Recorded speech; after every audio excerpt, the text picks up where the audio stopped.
Greetings, my name is Erica Williams. This is reading response number 1 for the course AEAH 5774 Visual Culture Theories and Pedagogy at UNT Spring 2021. So, jumping right into the questions. Um, the first question reads, how would you describe critical race theory thus far, and how might you apply it to your current or future practice and or research? So, critical race theory, this is my definition, is the practice of viewing an institution, in this case, education, through a racial lens and challenging the long-standing inequities and how they are ingrained into said institution. As far as applying this in the classroom or in my studies, I've pretty much taught for most of my career. I've taught at predominantly Black or Latino schools. So this is every day for me in the classroom. This is ingrained in my planning, in how I relate to my students, and as a Black person, just my life in general. So, yeah, I'm just gonna leave that one there. But maturing as an educator, so I did write that now that I've been teaching for a little while, I've been teaching for, this is my 7th year in the classroom. I am getting better at advocating for my students, not shying away from speaking up for what they need, and then, well, more so informing my students or making a point to make sure my students are aware of the challenges that they face currently and what they'll face in the future being Black and or Latino in America, so, and in our society at large. So that's my response to the first question. The second question reads, how might critical race theory complement and or contradict or undergird the study of visual culture? I think that critical race theory could really help people understand the importance of images and their impact um, on minority populations, and the importance of representation, how images and media perpetuates negative stereotypes, or just stereotypes in general, because really all stereotypes, in my opinion, have a negative effect. Um, and then, yeah, so the dangers of misrepresentation and the importance of figures like President Barack Obama, like for minority children, seeing that a brown person can lead this country, or Kamala Harris saying that a brown woman can be in such a high position of power. So that's pretty much sums up my response to number 2. I'm just making sure that I got everything. Yeah. Okay. So, can you apply critical race theory to your own experiences with K-12 schooling curriculum, instruction, or school funding? Cite the article. Da, da, da. Okay. So, this was a big one for me within the text, just because I want to make sure that I'm citing where I should be, because I did not for the first 2 questions.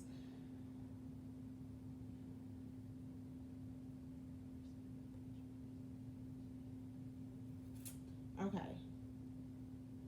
So question number 3, how how have you seen critical race theory in your own experiences in K-12 school? Okay. So, as I said before, teaching in predominantly Latinx and Black communities, um, I have seen all of the ugly that come. Well, I won't say all of it because I'm sure there's plenty that I haven't seen. But just monetizing our students and the dangers that come with that. All of my students are at risk, and it's how do I word this?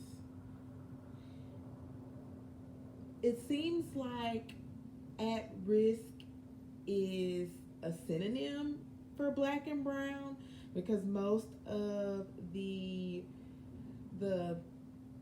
things or the qualifiers for being at risk are uh, situations that are common in Black and brown communities. So with that being said, if all of your students are at risk and they have all of these accommodations, with the accommodations you lose the rigor. There's really no way around saying that. You lose the rigor. It's kind of an oxymoron because the powers that be insist that you maintain some rigor, but if I'm watering down my questioning or I'm extending time for students who may or may not necessarily need an extension, or is extending time really necessary in some cases? These are all questions that I have sometimes when I'm looking at the accommodations, because the list of accommodations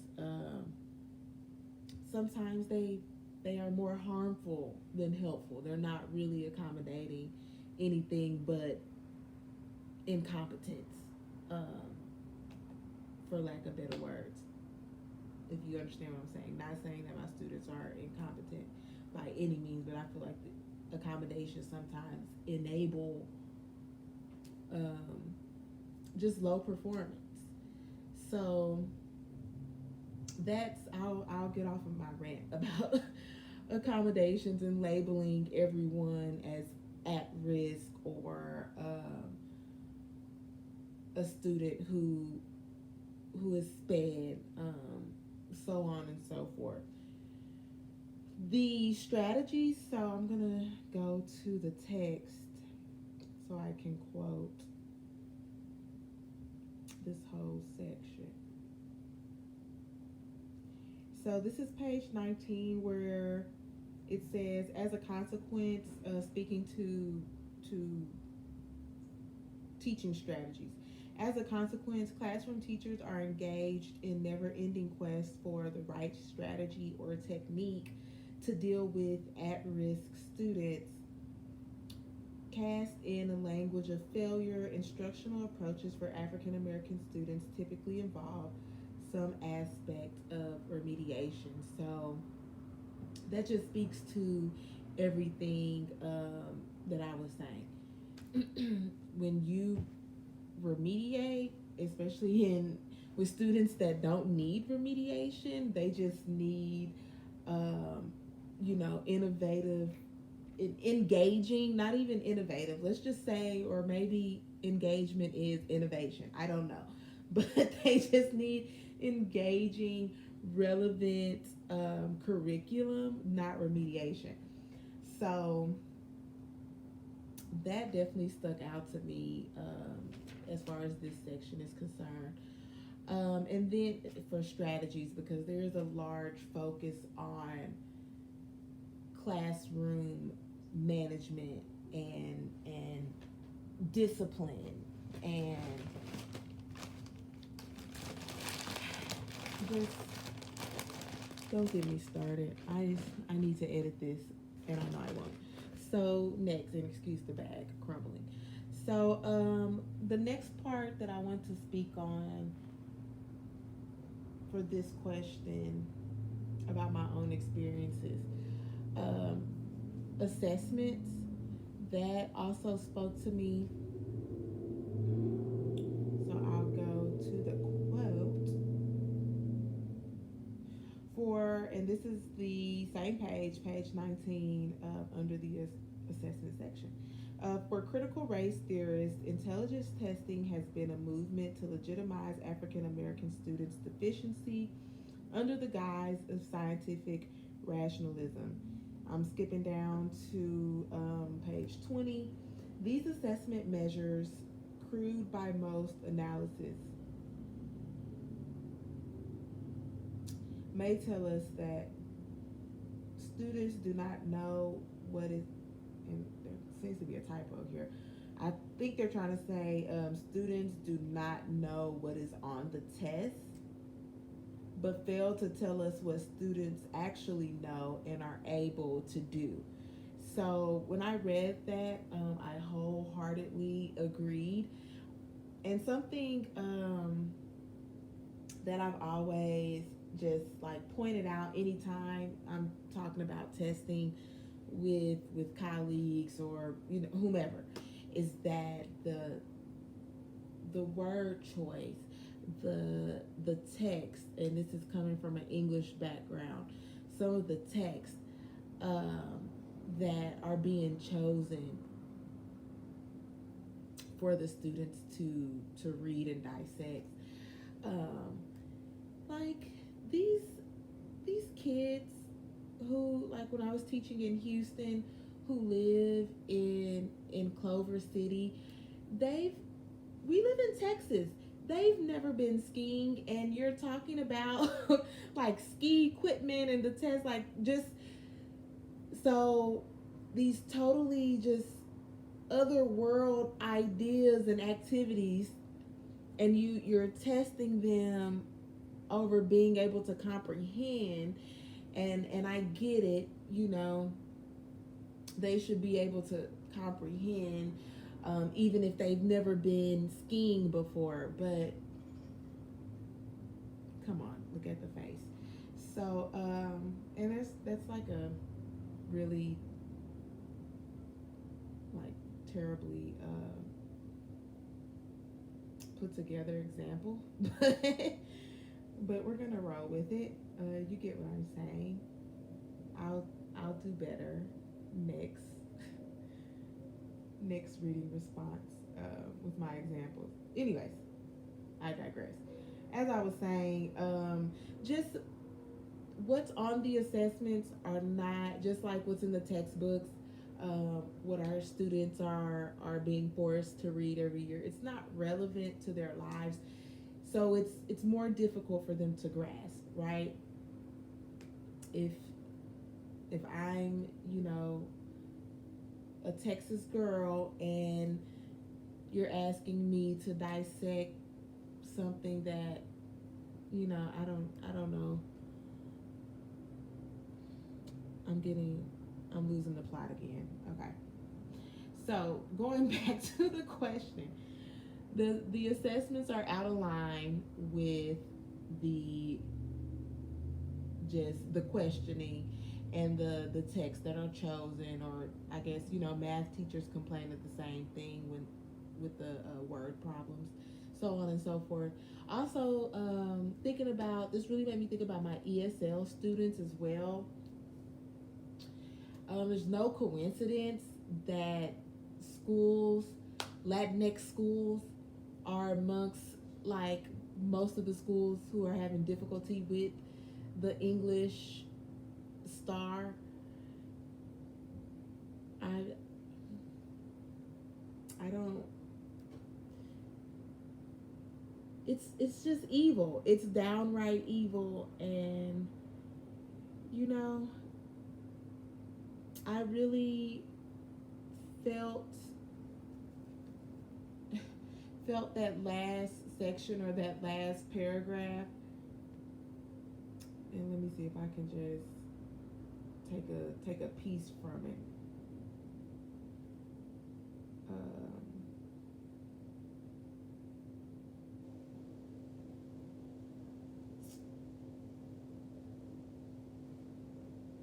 where it says, if we are serious about solving, I'm on page 22, serious about solving these problems in schools and classrooms, we have to be serious about intense study and careful rethinking of race in education, in our society as a whole.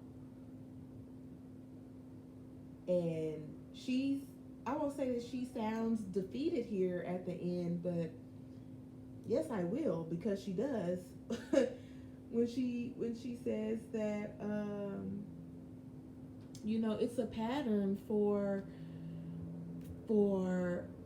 these theories to come in and start with such pure intentions, and then it just turns into another gimmick, another dog and pony show, another training for districts to put on for teachers, and have them perform like a circus act. And you can slap a sticker on and say, we are culturally aware, give us 20K. So it's a hot mess. And I'll move on from that and go to question number 4.